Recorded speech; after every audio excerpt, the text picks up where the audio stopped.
Do you like food? Do you like restaurants? Do you like critiquing restaurants? This will be a great show for you. And here's how we got on the conversation. Brittany Wagner is the tourism director for Yankton Thrive. I'm Jeff Gould, America's storyteller. I'm traveling around the country telling America's story for the 250th birthday of the country. When the Dakota Territories were first put into the Union, both Dakotas were called one Dakota Territory, and Yankton was the little town that was the regional center, the first capital. They have a tremendous history. To get a chance to go there, there's sections of the river that are exactly the way it was when time began, so it's fascinating to tour. And Brittany is in charge she's the tourism director for Yankton Thrive. But she also was a fourth generation in the restaurant business, owned a restaurant for a period of time, was a psychology major, worked with people in therapy for all different kinds of people struggling in life, and she's a mother of four. How did she juggle all that? What is the worldview for her as a person in her 30s? You'll find the interview absolutely fascinating. Enjoy this episode of I Like That Story. Hi, I'm Jeff Gould, America's storyteller. I like to interview people who are interesting to me, who are leading interesting lives, and seem to have done something that many of us find difficult to do, transition. What am I supposed to do with my life? So we try one thing, and then how long do we try that before we try something else? And then when do we know it's time to leave? And what makes all of that happen? Well, she'll tell us if she's been doing well at it, but I do say congratulations to her and her journey. Brittany, welcome to the program. It's great to talk to you. And just in a nutshell, just describe all the different things that you've done with your life so far. Oh gosh. Well, how far back do we go, right? Um, no, I grew up in the restaurant world. I was a Mhm. fourth generation restaurant owner. So 3 years old, I was at the counter, maybe helping, maybe not helping. Who knows at three? But I'm not um, getting into, well, at least they could watch you get into trouble, right? I was You, I was greeting the guests. I was that friendly face when people walked in. Um, and you and didn't then fall from into the fryers, so you made it okay, right? I was good. Yeah. Yeah, yeah. Yeah. So I grew up in the restaurant world. I didn't know any differently and went to school, earned a degree in psychology, and then was a clinical psychologist for a little over a decade. And then it's kind of like a black hole, that restaurant world. I fell back into it, and my husband and I owned a restaurant in Yankton, South Dakota for about 4 years. And then from there, I fell into tourism. So right now I am leading tourism in Yankton as the director of tourism. And so they're related, but not related. I mean, there's a thread through there, the working with people, but in different ways, right? Sure. Well, one of the so that's our introduction for Brittany. I will say that at the end of every interview, you get a chance to answer a question, one question only. You can ask me one question, and that's at the I'm end of the ready. interview. But now, right now, I want to just pull some stuff out of you. You have your Jeopardy card with you right now. I'm ready. Let's get to Jeopardy. What is your Jeopardy question to start the show? Okay, we are doing stupid and ridiculous for 100. What do people complain about that is stupid and ridiculous? Today. All right. All right. What do people complain about that's stupid and ridiculous? What's your answer? So, in a world of social media, it drives me crazy when people complain about not having anything to do. There's no restaurants, there's no kids' activities. And my response is always, well, that sounds like a great idea. Why don't you do it? Why don't you start this? Or what's holding you back? Well, there's an inconvenience. They don't want to invest. They don't want their nights and weekends taken away. Um, so I just that is one thing that I think is stupid and ridiculous that people complain about. If They you're not they willing have to, they have too many options, and maybe that kind of freezes them up a little bit. Is that possible? maybe, but in Yankton, as an example, just the other day, someone said we need more restaurants in town, and I said, "Oh, hey, why don't you do it? What's holding you back?" And No, And you give me a restaurant. Yeah, there you go. they're quick to say, "Well, I like having my nights and weekends, and I like not having to work holidays." And it's like, "Well, then don't complain about it." And you probably say it with a smile on your face, right? Okay, right. So, yeah, Absolutely. yeah, absolutely. Well, I would say it reminds me a little bit when you get back to school in the fall and your teacher says, well, tell me about your summer vacation. Well, I don't want to write about my summer vacation. Well, what do you want to write about? Well, I don't really want to write anything. And so that's really the gist of it. And maybe what we're complaining about, we just want Yeah. to complain. We just want to We just complain. and sometimes you just have to smile and nod and, "Okay, Hmm. Hmm. yep, Hmm. So, let's say that you were in the restaurant business. yeah." By the way, what's your favorite thing to eat at a restaurant? Oh, so my family is a big foodie family, so we are family style. No one can get the same dish because I want a bite of yours and I want a bite of yours.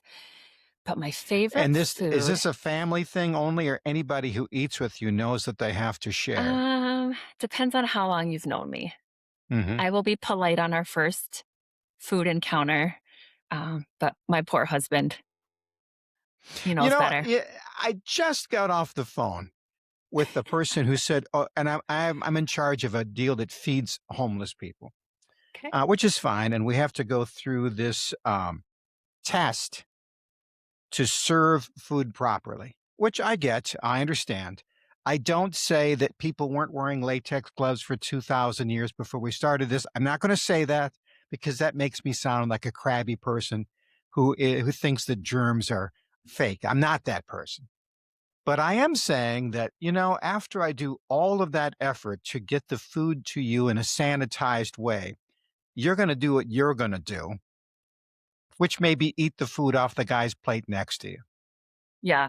And quite frankly, from the food and beverage world, they will tell you that gloves give you this false sense of security, right? So you think your hands are clean because your hands are clean, but your gloves are dirty. So there are times when gloves have their purpose, but I would argue that most of the cleanest restaurants aren't going to require gloves on a regular basis for some of your day to day because you have tongs, you have spatulas. And when your hands are dirty, you should be cleaning them with soap and water, not just putting a pair of gloves on. So I have gone through drive-throughs, and when the light is just right, shining through, I can see the person with gloves on tapping the screen for my order. And I can see the film and the grease on. I'm going like, yeah, and that's one thing. And then when I go through a line and they give me tongs and I must use tongs to pick up potato chips, Okay. I know that the person before me used those tongs. I know he did. There's a 100% chance that I am basically shaking hands with the person in front of me. Yeah. If I grab chips out of the plate, out of the bowl, there's like a 90% chance that I will get that, there's like a 10% chance the guy next behind me is going to get some of my chip leftovers. And. So Right. I say, so you hear what I'm saying there? I see Well, everybody using the tongs, and yet I just saw you, sir, leave the bathroom, and now I have to follow you with those tongs. And so I don't. So I comment on that, right?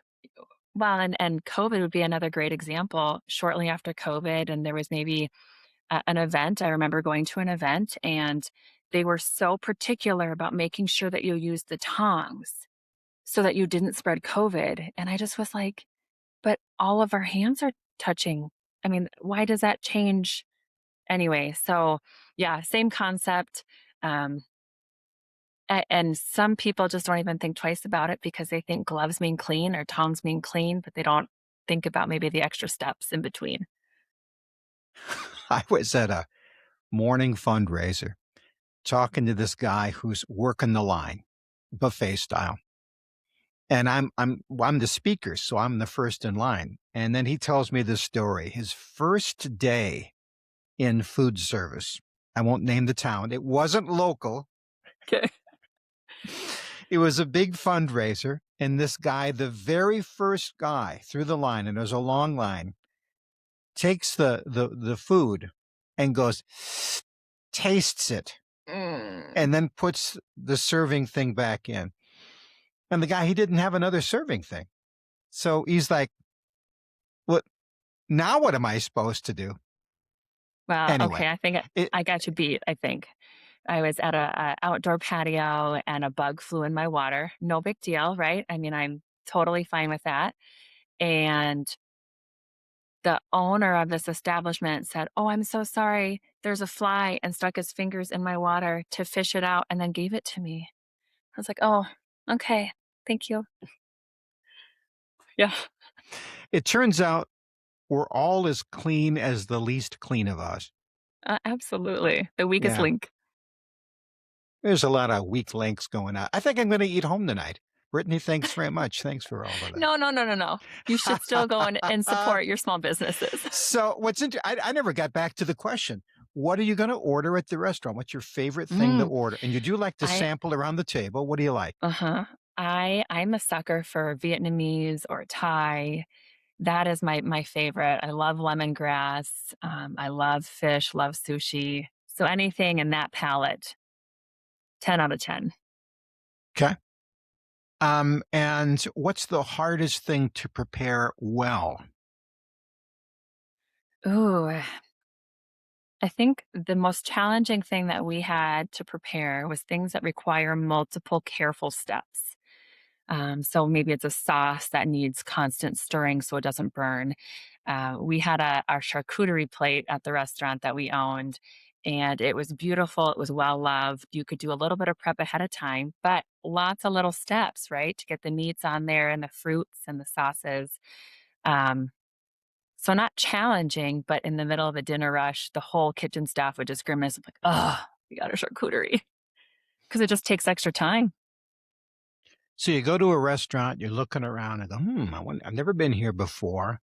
Is there like a couple of eye tests that you can give me that make me go, these guys are up to snuff or, consider elsewhere? A lot of my staff will say that we have, I don't know if ruined is the right word, but ruined their ability to dine out, because now they see things too. Um, but first test would be the bathroom. What does their bathroom look like? Um, Salt and pepper shakers, are they grimy on the outside? Are they grimy on the inside, right? Have they been changed? Same with like condiments. If it's a restaurant that has condiments on the table, has the ketchup lid been wiped? Um, Things like that right off the bat are things that we notice. We don't even mean to notice. We just notice. What do the walls look like? Is there ketchup splattered behind me? The Um, glass Rorschach test, right, yes, on the yes. window. I saw the cutest little girl, dad eating out with his little girl. She was about 2, and she was taking the salt shaker and, licking the salt shaker and putting it back, and I thought, "Okay, all And right." the best thing you can, because that's gonna happen, right? Or it's gonna touch your food when you're putting more, let the staff know. They will 10 out of 10 times take that for you and clean it properly. We would rather know than have you just wipe it off with your napkin so it looks clean and put it back. So you go to a restaurant and you look at the decor, and, the decor, I mean, it has to be inviting, but you don't want it sterile, but sometimes people overdo it, and it looks too cozy, and then it looks kinda dusty because they're not Mm, cleaning on it, you know what I'm talking about, right? mhm, How much mhm. work do you put in? You must put a lot of thought into, "How do I make this place look open and inviting, but also cleanable?" Yeah, I mean, thank goodness we're not, what was it, the early 2000s when there was fake plants everywhere? Oh, 'Cause yeah. right, and having to dust all those leaves. But yeah, and I think it just comes down to having a strategic, we called it weekly cleaning and then monthly cleaning. And that monthly cleaning list was constantly being rotated. So yeah, it was a And the non-negotiable. and the restaurants with the really high ceilings, super cool. but they're like up on top, you see the HVAC, all the pipes, and they're covered with dust. And you go, holy cow, to get up there, you'd need lifts and it would take, I mean, that's your monthly cleaning. But if you Yeah. don't, right? Anyway. Well, yeah, absolutely, and that is a monthly cleaning. You'd get out the big ladder, in the kitchen too, the drop ceiling tiles, we would have to scrub those down, and that's all part of health inspection because if dust collects and then dust falls on top of your food, um, I always the feel ins bad and the for outs. the people. I love eating outside. I do. And then I feel bad for the restaurant when flies show up. Is there a good fly fix that they're working on? Because here I am and they can't do anything about the flies, but the flies are kind of ruining my eating experience. Yeah, I mean, it depends on the season, so gnats, our restaurant was right on the river and so Oh no. we would spray, a couple times a month depending on, um it was beautiful, but there's just only so much you can do. Otherwise, we also at each of our tables had bug spray Hmm. Did so you that have guests could. those big sticky things that spiral down that the flies stick to? Did you do that? We did, You did. we did, in strategic places. Yeah. Yeah. Hmm. Um, so it's the restrooms. Well, Mhm. and the restrooms, I feel it's not just the surfaces. I mean, they gotta clean out the traps on a regular basis, and some of them don't. I feel like when I walk into a bathroom and I smell the bathroom, I think, "I wonder if this restaurant is doing well," because they know about it. There may be a little nose blind to it, but they just don't have maybe the money. Is that a fair assumption for me? Sure. Um, and I don't wanna, run down maybe isn't the right word, but older buildings have unique sets of challenges, right? But at the end of the day, clean is clean. Soap Mm. and water, bleach, depending on whatever product you decide to use, whatever is food safe, depending on what surface you're cleaning. Um, when you are handling food for someone else, that should be a non-negotiable. So you're 4 generations. You're the 4th generation in a family restaurant. Was it a family style restaurant? Yeah, so the longest or most, longevity restaurant was called Yesterday's Cafe in Yankton. It was a little '50s diner where the booths were the backs of old '50s Chevys and Mhm. Um, kids' meals came in little cars, little foldable cars, so it was definitely a family style restaurant. However, I have worked in everything from sports bars to fine dining. I did 6 years at Sturgis. That's how I paid for schooling. Uh, The yeah. Sturgis Rally. Yeah, yep, Mm, mm. yeah. Very different atmosphere than your Oh, yeah. family-friendly Yeah. dining. Well, Sturgis is interesting, and everybody this is a huge rally, about 250,000 people go, and I'm just gonna say that my guess is 95% of them are fakers, meaning they're attorneys and, business owners and Yep, doctors who put on the costume and roll out there. They don't shave for a few days, and they're you know, and then the other 5% are, I might describe as dangerous. you're Uh, hardcore bikers, yeah, yeah, yeah, yeah, yeah. Hmm, hmm. yeah, I did a funeral service once for a guy who, had a leather jacket on, and he had that diamond that said 1% on it. okay, And the back of his motorcycle jacket had the trailer. So you cannot have the big decal on the back of your jacket and then what's called that rocker, I think, underneath. If they're yep, separated, you're now part of a gang and you have to pay dues. You have to pay dues to whoever is running the gang in that mhm. state. And the people who are running the gang in that state, they're into all kinds of tricky, illegal things. And I always thought to myself, boy, there's a lot of hobbies to have. If I have to pay dues to a criminal syndicate just so I could do my hobby, maybe it's time to find something different. Did you like the experience in Sturgis or was it troubling to you? It was honestly some of the best summers of my life. I don't know that my body could hold up and do that again because it was 2 weeks of 14, 15-hour days every day. What did Um, you do? I was a food server. Okay. Food server, and then, my first 2 years and my last 2 years, I was food server, and then, I would go out early and help train some of the staff and, help with scheduling and things like that. So it was a One-Eyed Jack's Saloon. It took up Oh, almost yeah. an entire block, and our restaurant was actually right next door to the Hells Angels, and honestly, for the most part, I only had good interactions. Um, but you're right, when you have the rockers, they would either have to turn their leather inside out, and most of them won't do that. And I don't think it's because they're all bad people. I think it just comes down to the safety and territory, and there's a lot of things happening at the rally.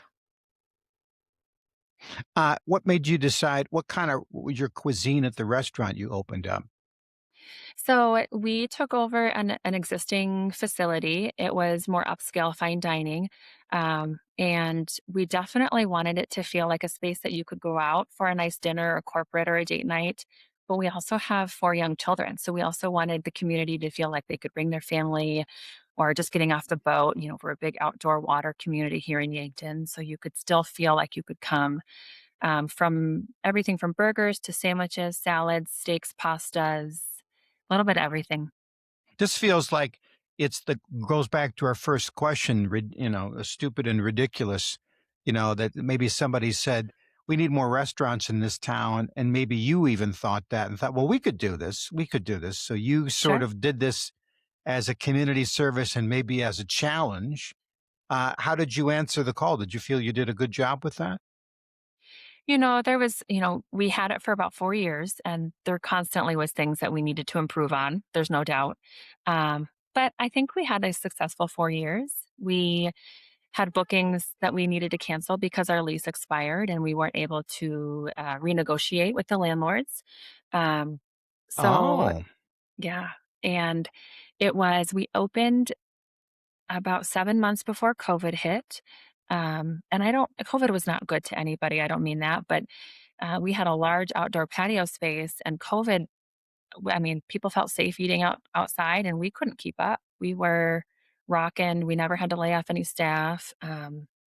Sometimes we had to turn the phone off because we couldn't keep up with to-go orders. So, wow. yeah, it was fun. But we did events and holiday parties and And then patio parties. your landlord said, "Wait a minute, I need more money."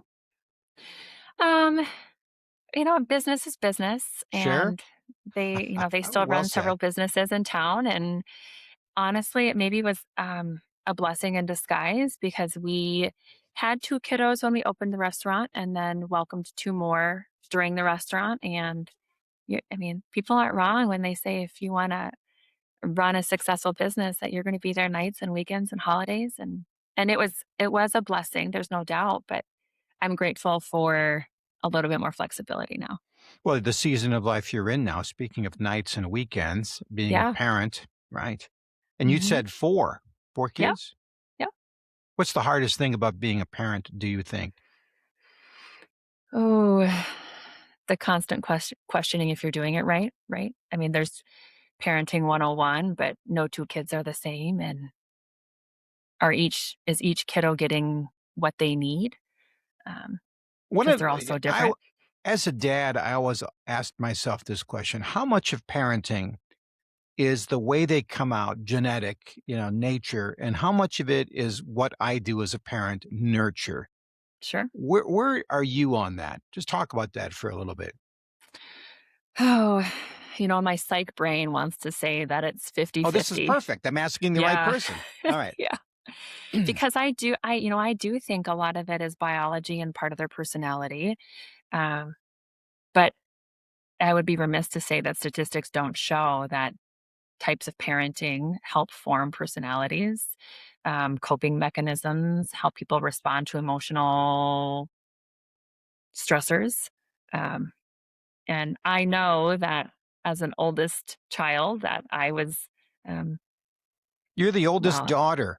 There's a I am. special, you get a label. So that means that you're in charge of the nursing home, you're in charge of the family gathering. You're the Yep. person who's going to be responsible. Well, and I have 2 younger brothers, and they might disagree, but I would say that I am the most responsible one. Oh, yeah. They're not going to, they can't argue with that.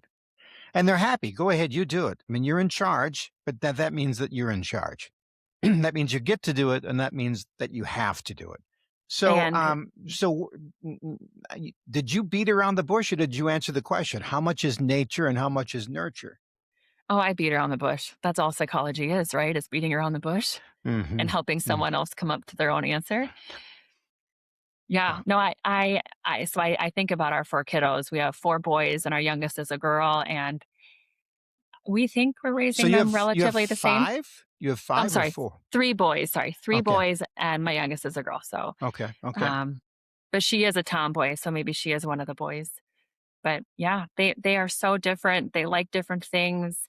They, communicate differently. They handle stress differently. So I think it's biology with a strong, and parenting is huge in how they're going to Yeah. navigate Yeah. adulthood. Yeah. Yeah. Uh, I don't know if you ever heard this. They did some studies about what people can do as parents. And the thing that was the greatest predictor of future, success, we'll put in Mhm. quotes, was whether they shared 3 meals a week together as a family. And I only three. I mean, it was surprising. The bar was fairly low, but if you share a meal together as a family, was more than intelligence, more than education of the parents, more than a standard of it was everything. That was the biggest predictor. Hmm. Interesting. No, I haven't heard that. I wonder if meal counts as peanut butter sandwiches in the car in between games, or it has to be at the dining I, room I, I table. would I would definitely. Maybe they're saying that. I would say definitely not. I would say that if you're counting meals together as a family, handing food back from the backseat of the minivan, well, they're especially now because everybody has their own devices, right? I Sure. mean, I mean, sitting around the table, and I'll just say it. This is what we would do as a family. My wife was a teacher. So we'd sit down at the supper table and we'd say, "Tell me 5 things about your day." Everybody said 5 things. You went, then you went, and you went. And Yeah. then, and the idea, maybe we kept like an egg timer so they wouldn't monopolize the conversation. And the first questions were dumb stuff like what they had for lunch. But maybe by the time they got to the fifth one, they'd say, well, somebody got mad at me or picked on me Mhm. or was mean to me or I did well on a test or I did poorly on a test. And that's what you're trying to figure out. You're trying to figure out what happened in their day. And then we would go too. So we would also talk about the good and the bad in the day. Yeah, those were challenging and those were excellent days. I enjoyed them very much. Mm. Absolutely. We play a similar game at dinner. We call it high low. Oh So give yeah. me your high point and your low point. Hmm. Yeah. And are they doing well at that? Well, yes. The safe answer is spending time with my family as my high point. Um, then Oh they know they my, get extra that's brownie oh points. my. And how old is the oldest? He's 9. Okay. So he hasn't transitioned to the sulky kid who avoids you at all cost yet. I'm sure those days are coming. Oh, we're close. Hmm. We're close. Hmm. Yeah. So life continues to evolve. It was not uncommon when I was a kid for your parents, to your dad especially, to take out a belt and whack you. Mhm. In our schools, there was usually a gym teacher or a shop teacher who would have a paddle or a strap at the end of the day. This was the way life was, and you would get a whipping and a licking. This is the way parenting was. That is not how I parented, but honestly, I don't think we needed to because, we say nature versus nurture. I think God gave me some pretty nice people to work with. So I can't take much credit for how I didn't really need to be that way. And now I was talking to in one of our earlier interviews, Sandra D. Robinson, who was talking about horses and how horses literally were broken to ride.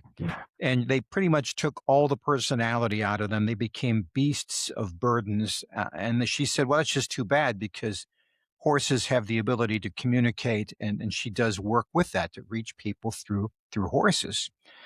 And this brings me to the concept of what I'm hearing now of gentle parenting, where if I Sure. just can see my child the way they are, and with reason, with great reason and enormous reservoirs of patience, they will eventually agree with me, and they will become people of great worth in the community.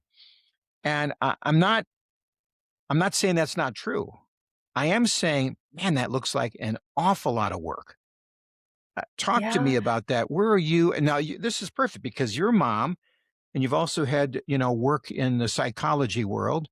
Where are you on gentle parenting? So I'm going to preface by saying I believe that as long as there isn't an abuse or neglect situation, that parents should be able to decide what is a good parenting style for them. I think all parents have things to work on. With that being said, um, I think that gentle parenting has its place, right? If you talk about positive reinforcement, or the power of one-on-one attention. You talk about child therapy or play therapy and how important even those 5 to 10 minutes a day can make. Um, but I don't know, and maybe it's I don't have the patience for gentle parenting, especially in the morning when I've told you to brush your teeth 4 or 5 or 8 times. Like we Hmm. gotta go. Um, but you will brush your teeth. That is a non-negotiable. So yeah, I mean, gentle parenting, I'm sure, has its place, and maybe I'm just not a very good gentle parenter. Um, but One of my daughters is stay at home. And okay, she said, what you don't realize is that when you're a working mom, is that you have a schedule that allows you to move things along. Listen, we got to be in the car in 15 minutes. Let's go. And she said, you are a parent for, she'll say like 2.5 hours a day, right? Because you got to get them up, get them out, and you go home in that whole bed routine. She yeah, says, when you have an 18-hour horizon, and she does gentle parenting, reservoirs of patience that I can't even begin to fathom. I see, and she said it would be great to have a hard deadline that needed to be met. sure, Right. Yeah. Let's go. yeah, We need to be in the car. Get going. yeah. Where's your husband on this? Is he compliant? Do you have different parenting styles? What does he say? Um, yeah, we're pretty much aligned. Depending on the situation, I'm the bad cop, he's the good cop, or vice versa. My husband is a full-time firefighter in Sioux Falls, Oh, nice. so he's gone for 24 hours at a shot, um, and we make it work. But for the most part, we are aligned. Um, 'Cause I think at the end of the day, we have a shared goal. So, Everybody likes a firefighter. That's a great gig. I mean, it did you ever hear that? Did you ever hear that joke that, how do you know when a firefighter is at a party? Have you heard this before? I don't think so. He's told everybody, which is hilarious, right? Because it's the greatest Yeah, gig. I mean, yeah. it's the greatest gig. Yeah. So good for him. Yeah, he And loves it. mhm. um, your mental health stint, what exactly did you do? So, oh gosh, this is gonna make it sound like I've had a ton of jobs, but, I worked in Twin Cities area for a couple years at a domestic violence shelter, so kiddos that would come in, I would work with them as their Oh, no. parents would honestly, though, I mean, kids are so resilient, and if you can catch kids early, that it was I absolutely loved it. Granted, wish it was under different circumstances, but so I did that for 2 years, and then it was time to move home.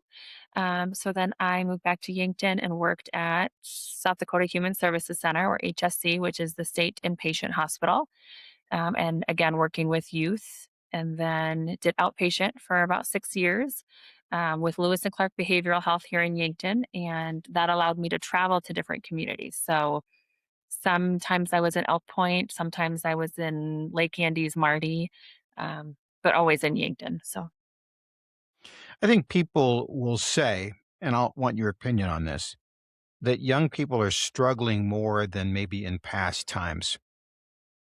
Do you think that's true, and why is that true? I think it's true. Well, let me back up. I think that because of the light shed on mental health, I think that now it's at a forefront of conversation. So it Mm. feels like it's um, happening more often. But I also think that technology and the way we communicate or lack of communication definitely plays a huge impact on the development of being able to have conflict resolution skills, right? Being able to look someone in the eye and have a tough conversation as opposed to getting behind the keyboard, right? And because kids can be ruthless when you don't have to put a name to a face. Um, but I do think that that has a huge part in it. Yeah. There was a psychology experiment, and maybe you recall it, where students were in costumes like guards, and other Oh, students were prisoners. Stanford prison experiment. Oh, you're familiar with this? Yeah, Yeah. yeah, So, I mean, this. So you tell how old this is because they were teaching this when I was in college. sure. The more militaristic the guard outfit was, the meaner they were. And finally, if you wore mirrored glasses, they would be very mean. And when you are allowed to be anonymous, Mhm. you will be mean. Yeah, You shouldn't be, but you will be mean. and they had to end that experiment early because of how aggressive and brutal, is that the right word? But yeah, Hmm.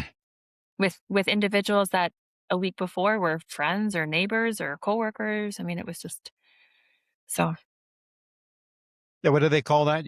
What's the Sanford what now? prison experiments. The Stanford prison. Sanford, not Sanford as not as in the hospital Sanford. This predates that, right? It must. I don't Yeah, know if it yeah. had something to do with the Stanford University and they were the Hmm. ones organizing it, but yeah, I'm very and they even made a movie about it called The Experiment. Um, Hmm. that's hard to watch too. Well, when my children were little, cell phones were rare and very expensive. And so the answer was easy. No one gets a cell phone because I couldn't afford one. And now they are ever present. and I remember talking to a man, oh, this is probably 15, 20 years ago, who said, well, I absolutely want my 10-year-old son and daughter to have a cell phone so I can protect them and keep my eye on them at all Mm, time. And he used it as a tracking device. And I would say that was common. And now I would say that's uncommon. And mhm, now I hear people saying, I wish we could go back to the analog summer. Like, have you heard this? I want to have a 1990s summer mhm. where my kids do not have a cell phone at all. As a parent now, this is you're just my perfect interview. I can ask all these questions. You're perfect for answer. Yeah. You're a young parent. You have some of the history. What are you doing now with your electronic devices? So, we don't have cell phones, but we do have a lot of Now wait a minute. classmates. You don't have a cell phone? My husband and I have a cell phone, yes. All right. My kiddos do not have cell phones, but there are kiddos in their class, on their teams that do have cell phones, um, which is not my parenting choice, but again, everyone's allowed to make their own choices. Um, there's no home phones anymore either, though. So Mm-hmm. it's definitely this catch 22 of how do you communicate with your kid? Do they get to stay home? What do they do in emergency situations? But I think that we try to instill mm, you need to be prepared, right? So, who can you go to? What neighbors? What's our plan? Those types of things. And sometimes they'll communicate through the ring camera. Um, hey, so and so wants to come over. I've been gone for 5 minutes picking up your brother from soccer. Can you just wait until I get home? Um, And I'm sure you say it just that same way. Yeah, sometimes. it's just kind, kind. Listen, you little. Now, your husband's a firefighter. Yep. You are in a job that has a lot of weekends because you work for the city and their tourism stuff. So you can see where You could take that work home with you all the time. What is your strategy? And what's your husband's name, by the way? Josh. And what is Josh's strategy with their cell phone when they come home? Um, I'll be honest, I'm not very good about unplugging at the end of the day. Um, Mhm. so and that's actually something that we're both working on. Um, it's so easy between what's next, right? Do we have to get kids signed up for this, or this project has a deadline? So trying to be more intentional with time at home. Um, but for the most part, I think, and my husband was a counselor also. That's how we met. So we feel very fortunate that we can have those conversations and use some language of like, hey, I need a minute. Where I think some other couples would, I'm talking to you though. You can't walk Mm. away from me. Yeah, yeah, Um, yeah.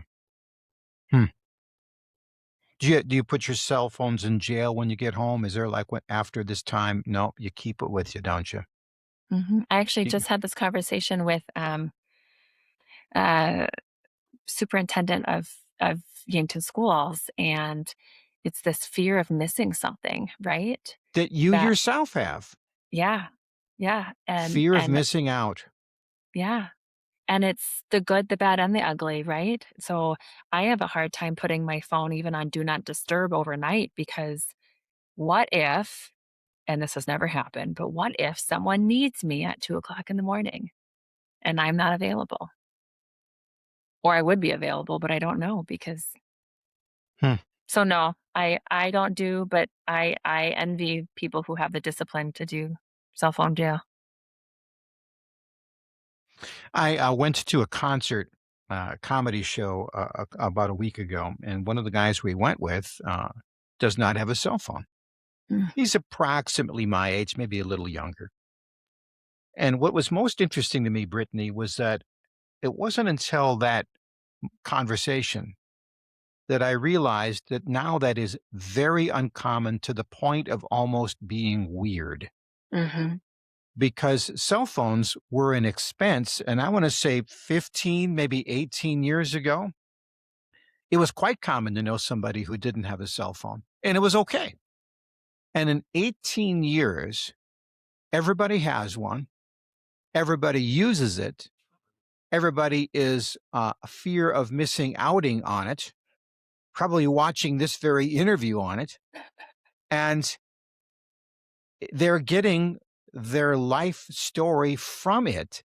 And it did not exist by and large 25 years ago. yeah.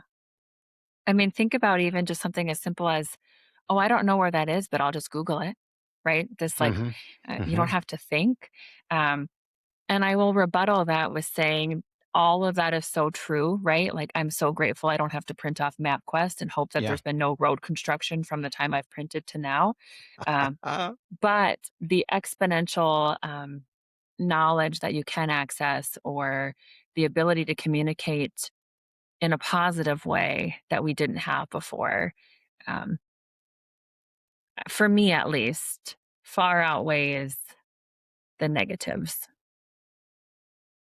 well, one of the reasons I do this is because, to your earlier point, I wish there were better places to eat or more restaurants in town. I felt the call. I said, when people say, I wish there wasn't such, you know, stupidity on social media. And I thought, well, wait a minute now. I'm a broadcaster. I know how to talk to people. I know how to interview people. I have a Sure. sense of, you know, I've seen a lot of things. I have a lot of insights. If I don't do it, well, then whose fault is that? So it's not my job to make everybody watch it. It's my job to talk about it, though, and then we'll just see Sure. what happens with that. Hmm. You're doing your part. I'm trying to do my part, and one of those is I'm going to be in your town, telling America's story. Yes. Um, So 250 years and Yankton, South Dakota. And if you want to look it up, and this goes to all over the country, if you want to look up Yankton, here it is. Uh, all of my business cards are in the rough dimensions of the state of South Dakota. It's very handy. Anyway, you're way down here in the corner. You're Yep. way down here in the corner. You were the first capital of South Dakota because, you could just hop across the border and there you were. Yep. And so is that the reason that you decided to focus on the history of the country a little bit? And the reason I'm asking, a lot of people seem to be somewhat ambivalent about America being 250 years old, meaning they don't think it's a big deal, or they think it's just doomed, or maybe they don't even like it at all. What do you say to that? Um, you know, I, we had this conversation because in Yankton, we also have a large Native American history presence as well, right? So when you talk about America's 250th birthday, we have to make sure we're telling the other side of the story as well. Hmm. Hmm. So I think it's exciting. I think it's something to be proud of. That doesn't mean that we don't have things that we need to work on or there aren't Yeah. negative Right. things that are happening in today's world. But I think it's something to be excited about. I think it's also a good opportunity to reflect on our own histories. Um, Yankton growing up here, typical teenager, hated it, couldn't wait to get out, didn't realize what I had. Um, but now there's no 2 days where I don't learn something new about our history, and for a community that is relatively small, that's something to be proud of. Yeah. And Yankton is neighboring one of the sections of the Mississippi River that is the way it was. If you want to go back to the day, Yep. if you want to see what Lewis and Clark were looking at, what the river looked like, if you're looking at the riverboat days, and you want to see what that meandering Big Muddy looked like, you can see it, can't you? Yeah, yeah. So there's 98 miles of river that are protected by the National Park Service, Missouri National Recreational River. So we have one district to the south or downstream, and then one past Lewis and Clark Lake, which is our state park. So pretty exciting that we get to live on a national park and a state park. Hmm. So let's talk history. You can go anywhere you want in history. You can Oh, spend 24 days there, 24 hours in history. Where are you going to go? oh gosh, 24 hours in history. By the way, do I need to There's make sure you're going to get back, or is that part of the risk? Like I can send you to a battlefield, but I can't give you any guarantees that you won't get shot. It's not, hmm, it's your risk. Yeah. okay. No, no risk. I think I would go back to like women's suffragette movement and just hear those conversations on the streets firsthand. Something that I've always been super interested in is any sort of social justice movement, whether it be civil rights or women's rights. Um, I just think it's so fascinating when people step out of their comfort zone and take huge risks at something that is potentially dangerous. So that would be one of them. Yeah. How interested would you be to go into the future for 24 Mm. hours? Do I get to share what I learned or do I have to keep it a secret? Oh, that's a really good question. I'll give you both sides of it. Okay. Because if I get to share, I think I would take it. Um, I would go, kind of like little back to the future, right? Because you don't want to change anything because you don't know what else you're going to impact along the Mm, way. mhm, mhm. But if I can't share it, I think I would have to say no because I don't know if I could hold that on. Whether it be the fear or the guilt or yeah, I don't think I could do that on my own. There is this was Night Gallery was the name of Okay. the TV show. Rod Serling did that. This is after Twilight Zone. And it was called The Boy Who Saw Tomorrow. Okay. And he was a 6-year-old little boy, and he was a little cutie, and he would be on the nightly news, and he would talk about what was going on to see tomorrow. And he would be, and now the boy who saw tomorrow. And then one day he sits down and he says, everything will be fine. Oh, Hug your family. Because tomorrow the world ended. Oh, And he had the burden of sharing that. And I just go like, he decided to just say, hug your kids, tell them you love them, go to sleep, everything will be fine. yeah, that's a Of course, lot. Rod Serling, he was the captain of dystopia, right?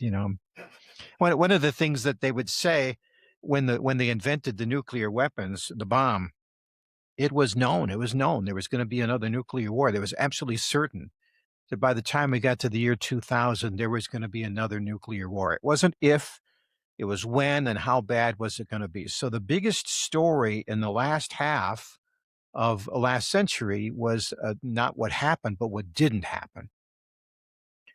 And of course, the doomsday clock, these scientists would say it's, half a second to midnight, and they would warn Yeah, all of these things. And I believed every bit of it. It still makes me nervous, but it is astonishing that now we're 25 years or more, 26 years into this new century, and still that nuclear Armageddon has not happened yet. And so I sure. don't know. I don't know. I have to say, my dad was a big, huge. He would love to go to the future. He loved technology. He was an engineer. He would eat that all up with a spoon. And I myself, I just think I'm living the future so dang fast. I don't know if I have any interest in going any further than right Yeah, now. It's changing so fast. Hmm. it is. So you can have lunch with anybody, but you got to buy and you got to take him out. Where are you going to go? Where are you going to go? What are you going to feed him? Who's it going to be? Yeah. So I thought about this question and I appreciate getting some of these ahead of time because these are Right. some thought provoking questions. Well, and by the way, if you're paying attention, I do send these out in advance. And if you're tired of having dinner conversations where you talk about stupid stuff, think of these kinds of thought starters. Yeah, And then if people are given time to think about them, it makes for a really interesting conversation. Wouldn't you agree? absolutely. And Yeah. and Okay. and I so wanted to go down the path of, there's Jane Goodall and then there's Maya Angelou and I just kept coming up with all these names. But I I kept coming back to my grandparents. And I'll tell you why. Because recently I went to a TEDx conversation and the presenter was talking about how there's so much that's missing from the recipe card, right? When your grandma's passing down the recipe card. And it's not just the actual recipe, right? Or the temperature's not listed or something, right? It's the stories that happen in between and the stories that make grandma's cookies so special. Like, you forgot to sprinkle some sugar on it. Well, no, that's not listed in the recipe. Why would I sprinkle the sugar on it, right? Um, and I kept going back to that, and both of my grandparents are still alive, and I would like the opportunity to learn more about their history, which is in turn my history.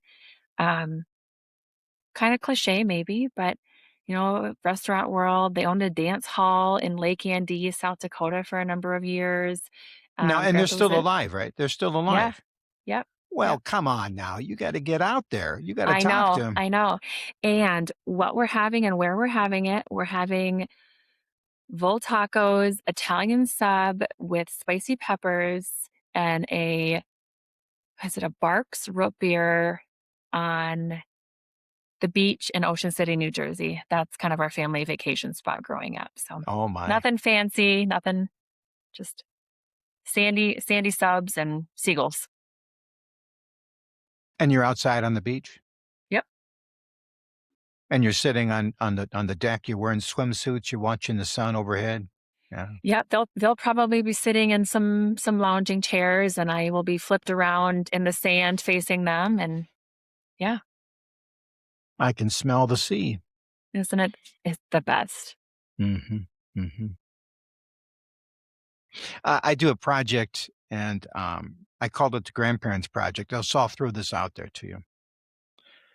Have your grandparents tell you, I would say 2 or 3 stories about their grandparents. Okay.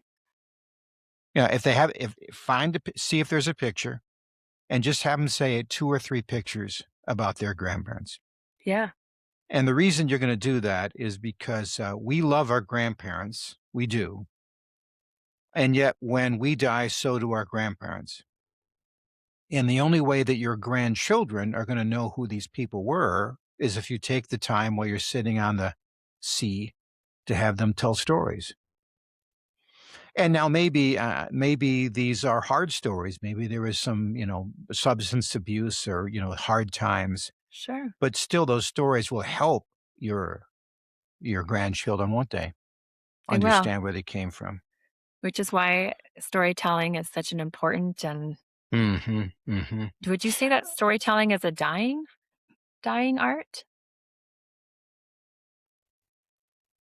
I don't Are know people that still it's dying. I think it's always misunderstood. People don't understand the power of it. In fact, I just did a post on this. If you wanted to describe your grandparents or your parents or your husbands, the best way to do it would be to tell 10 stories about them. okay, It wouldn't be about how tall they were, what they did for a job. You'd tell a story, and maybe it would be about his generous nature or his short temper, whatever like that. When you tell these 10 stories, now people go, "Oh, I know who that guy is," because you told the stories about him. sure. So I just released something called, 13 Unknown American Stories because I'm trying to describe America in 13 stories. So I'm not talking about 250 years and this happened and this happened and this happened. I'm taking little snippets that allow people to figure out, oh, that's who America is. And that's the anyway, I released that I think this week. Uh-oh. Yeah, that would be challenging though in 13 stories. It's good. You'll get it. It's free. Anybody can download it. It's me telling the story. But I think that's what I like to say. So you have you mentioned the children. Do you have a dog? I do. You do. And a cat. Is it a large dog? It seems like it's a large dog. Um, she is a adopted lab pug beagle thing. So, A lab pug beagle. Wow, yeah, that's that's a challenge right there. Okay, so a couple of more questions and we got to let you go. sure. It's like a killer karaoke. You can sing any song anywhere, and when you deliver it, it's going to be just solid. What are you going to sing? Okay, well, my first answer is going to be that thinking about singing karaoke makes me instantly sweaty. Right, right. But now this So, there's no risk because you'll step up. They'll go, Brittany, Brittany, and you'll stand up oh, and you will deliver, and they'll be standing, go like, wow, right, right. I think I would just go with a classic like Don't Stop Believing from Journey, something that the whole crowd can get into. Everyone knows all the words. Something with big energy. Either that or I don't know, maybe like Whitney Houston or Celine Dion. I mean, some big vocals, big energy. Mm-hmm. Mm-hmm. Something that I think I can sing in the shower or the car with all the radio turned all the way up and And that's why you have tinted windshield car. That has nothing to do with safety or protecting the fabric. It's so you can just be crazy and nobody's watching you. 100%. So, the secret sauce, what's I did ask you a lot of behind the scenes stuff, but if there is some secret sauce, one piece of helpful inside information that most people don't know about, but they go, "Oh, I get Oh, that. That's nice." What is it? we could write a whole book. Um, and we joked about that often in the restaurant industry too, is "Oh, this would make for such a good movie or such a good TV show. Um, but in terms of the secret sauce, we kind of talked a little bit about this when we were at the tourism conference that there are these weird strategic psychology tips for the food and beverage industry that help elevate guest experiences, whether it be something as simple as introducing yourself, like right, saying your first name is statistically shown to increase your tip, or like a gentle touch on the shoulder as you're dropping off a check of, hey, thank you so much for dining with us. We appreciate you choosing us. Um, But that has to be to the right person, right? yeah, yeah, yeah. And you have to, I, and it's the person who's paying the bill. Is that right?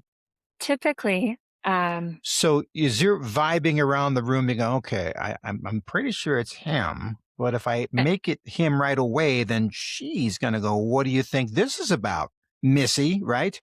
So I would say that every table you encounter is definitely reading the room, right? You want to see um, what the tone is, how many people are at the table, is there conflict happening? Um, because who I am today may not be who I am tomorrow, right? That's just nature of the beast. But traditionally, if you ask whom is paying and you present that bill, if it's a gentleman, um, I would caution you to check to see if there's another alpha female at the table. Hmm. Um, and not that that's a negative thing. I would classify myself as an alpha female sometimes too. Okay. Um, but I think maybe well, I've had conversations with female diners, especially in generations that were a big part of women's rights movement, that they are capable of paying the bill too, and that can sometimes turn them off. Like, you don't ever say, "Hey, you guys," because that will turn off, depending on who it is. But I've been yelled at a fair amount of times of, "Nope, I am not a guy, and I fought to make sure that women were included." Um, so yeah. But So read no, the room. no walking the fingers up. The check's for you. Boop, boop, boop. No, nothing Uh, like no. I mean, maybe at certain restaurants, but not no. Maybe in Yeah. Sturgis. Maybe I don't Yeah, know. I don't. well, I don't know about that either. Not at my table anyway. No, no. I remember a person saying, and she introduced herself, and she said, "Okay, let's get down to the most important person in this room. Who is paying for this food?" And then she Mhm. said, "You will be my focus this evening," which I thought was both funny but also helpful because it honored the person paying. Yep. It helped them know that they were in charge, and then I think she got compensated well. She knew her job. She knew who she was. Yeah. Hmm. And, I mean, there's lots of other things that are important, right? Like being able to upsell and make recommendations, food safety, right? We talked about that, but there is a lot of, studies on the service industry as a whole, and I think I it's have been to a fascinating. restaurant and I'm thinking, well, I want to order a lot of food. And I thought, you know what? How many times do you change your order based on who ordered in front of you? He said, all right. And I'm going to get something small, aren't I? And I thought, I bet there's a psychologist who's spending a lot of effort trying to figure out who I should ask to order first because they will boost the ticket price because he looks the hungriest or the most spendthriftian, right? Sure, sure. Yes, that's the tone for the whole table. Does that happen? You know, some establishments have very strict rules of they call it a pivot point, but this is where you're supposed to stand at every table and then you order in order, right? One, two, three, four. Um, so some restaurants are very rigid on that being, but I think if you're playing the game, right, right. I mean, who's I ordering feel what I, drinks? I feel like you were good at it. I liked it a lot. I get the itch all the time.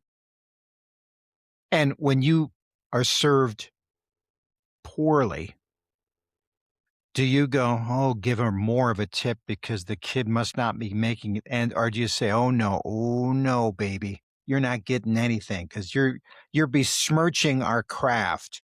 I think it depends on the effort behind it, right? If it's a 17-year-old teenager who is doing their best and the place is swamped, sure, absolutely, right? Because that gesture can go a long ways into making his or her day. But if it's Mhm. a 27-year-old who is on their phone and you need a refill and they're chit-chatting away, then yeah, that's maybe this isn't the right profession for you. Do you say that? No. No. I Maybe feel, and maybe it's the part of the country we're in, but no matter what I'm eating, by the way, they have a habit of how's everything tasting? I don't care if it's cold on the inside. I don't care if it's not what I ordered. I say, "It's fine, thank you." And I give them a tip. Now, I may not go back to the restaurant, but I'm just, I'm not trying to make their life more difficult. I suppose that's a Midwestern thing. I don't know. Sure, but can I challenge you now the next time you go out to eat and your food is wrong? As a former restaurant owner, I would rather know so that I have the opportunity to make it right. Okay. Step Yeah. outside of your comfort zone because you deserve your money is equally valued compared to anyone else. You deserve to have the food that you want. And If I get the wrong food, am I going to get that for free? What's the standard? What's the etiquette on that? oh, I think it depends on the restaurant. It depends on what it is. It depends on if you're being nice or not. Because oftentimes, if it was a pleasant guest and the opportunity presented itself, absolutely would let that table finish it What and still give them their food. what percentage of guests are pleasant? Okay, so you know that saying that you need like 5 positive things to round out every one negative, right? Yes, yeah. So I wanna say that it's probably like 95 to 98% of guests are pleasant, but those few percentage of guests really stick out. And they stick in your craw the rest of the evening, don't they? Um, Maybe not. yeah. Maybe it's I just like football. That was the best busted play and move on to the next one. I don't know. you try, and sometimes you're just so busy and in the weeds and, um, you don't even have time to think about it and you just move on. Anytime a new staff member would come on, I would remind them that serving is an act and you've got a 90-minute show, and this show will be over, and then you get to do it again. Um, and for those bad tables or those challenging tables, it sometimes made it a little bit more bearable. Because of what you've done, because of the people that you've chosen to meet in history, I'm going to ask this question. Okay. So you are a woman who is you know what you're about. I am astonished to hear the evasive nature of women when I ask how old they are. They get insulted. And it's not about an insult. I just want to know where you are in the game. Sure. And I find that fascinating that women who have made so many different advances are still stuck on a number, I guess based on youth and maybe appearance. When I say, well, wait, I mean, all of us get old. We grow into our character. People see me now, they see an old guy, but hopefully they see the character that's underneath. And I'm allowed to do that. I'm allowed to have gray hair. I don't wear makeup, as you probably have understood. I haven't had any Botox done. My teeth were stained when I was a child, and I drink coffee, so whatever. That's Sure. fine. I get to be who I am on the inside. When I invite women to do that, they get evasive and even a little bit chippy. I don't think I'm a mean spirited person, but can you talk to me about that? What is that about? Do you think, though, that a part of it is just, this is what we know, this is what we're used to, and we're supposed to get upset about it, so that's why that tradition has followed? Because you could I mean, I'm 37. That doesn't What? yeah, that Yeah, question doesn't bother me. yeah, yeah. So, That is so funny. That's so funny to me. I'm going to tell you why. When my sister and I were going to make a birthday card for our mother, and my sister, we went into the side room and she made this birthday card. And here's what the cover of the birthday card said to my mother: Happy birthday, 37-year-old. And I find that so funny because when I was a little boy, that was old. And then I got to be 37 and now I'm 64. So I know, so I just find that absolutely hilarious, hilarious that I looked at the 37-year-old version of you and my mother and I saw my mom. yeah. And my mom was, well, she was 37 for gosh sakes. Anyway, continue your thoughts on this. I think it's all about perspective, going back to thinking 37 is old because I remember graduating from high school and thinking, ew, I'm going to be 30 someday, right? And uh, 30 so, someday. yeah, yeah, Yeah, ooh. yeah, And yeah, now it's yeah. 40 and then 50. But I think that And then um, 60 and then 70, and then it just keeps it's relentless, kiddo, it's I thought, relentless, yeah. I think that age has just always been such a taboo topic. So I Mm. think if you make it not a taboo topic, then it's Why is it a taboo topic? Why on earth is that a taboo topic? That seems the most ridiculous thing to me. because people don't want to get old. I mean, that's the best answer I have. People don't want people don't want to know how old other people are. I Well, you still are. I think you're young enough to feel. Do you think that in 20 years you're going to kind of skate around the issue? Well, maybe. maybe. Yeah. I mean, in the same vein, when I don't get carded, sometimes I get a little bit offended. Like, "Really? You carded that person, but not me?" So, we all wanna be Yeah. youthful and healthy and all of the things forever, Hmm. but we'll visit in 20 years, Jeff, and then I will re-answer that question for you. You'll have to reintroduce yourself to me. You'll have to wipe some of the drool off my chin. No, I don't know. I will see. It's life is a gift, and also it's not easy. Okay. Well, I've burned up way too much of your time. Here's what I'm going to do, though. I got to cut to the chase. I got to let you go, live your life. 37 more years. Are you half? Are you middle aged now? Let me see here. That'd be I think so. 74. No, you're not quite middle aged. Well, then what am I? 'Cause I think you're 40% aged. Yeah. okay, I'll take it. 37% aged. Now, if you want to make it to 100, yeah. If I'm going to say, if you're going to make it to 100, you will have to be in your 90s for 10 years and your 80s for 10 years. And if you think that people say, it's hell getting old, they're not complaining, they're warning. Yeah. Ooh, Yeah. okay. I Yeah. like that. Okay. So we end this every time. You get to ask me one question. I have peppered you with invasive, nosy, pesky questions. Who is this man and why does he ask me all of these impertinent questions? This is your chance to get Okay. back at me, Brittany. But it can only So, be one question. Here it is. Well, go ahead. Hammer one q away. one question. I want to know what you listen for when you're talking to someone. Like, is there a signal or what happens?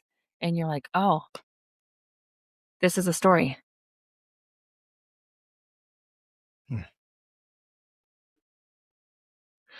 Curiosity. Okay. Yeah. And that goes both ways. When I see an interesting story, it makes me curious. There is a man, and I haven't talked to him, so I won't speak. I think I will. I think I will because I don't know if I'll get a chance to speak with him. But he runs marathons carrying the American flag, and he runs them Okay. all. He just runs them over and over and over again, and that makes me curious. Why is he doing this? Because I mean, the wear and tear on his body. I just want to know what is that about. And then also story arc.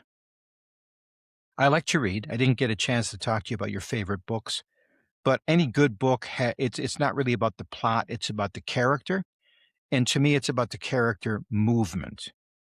So a character that is doing the exact same thing in chapter 40 that he did or she did in chapter 1, that is a boring story. That's a boring book. I like to see character movement, and I really like to see character advancement. I know there are certain movies and shows that are happy to show the devolvement of somebody and how the wheels just come loose. Mm. I find that a depressing thing to watch because I see so much of it anyway.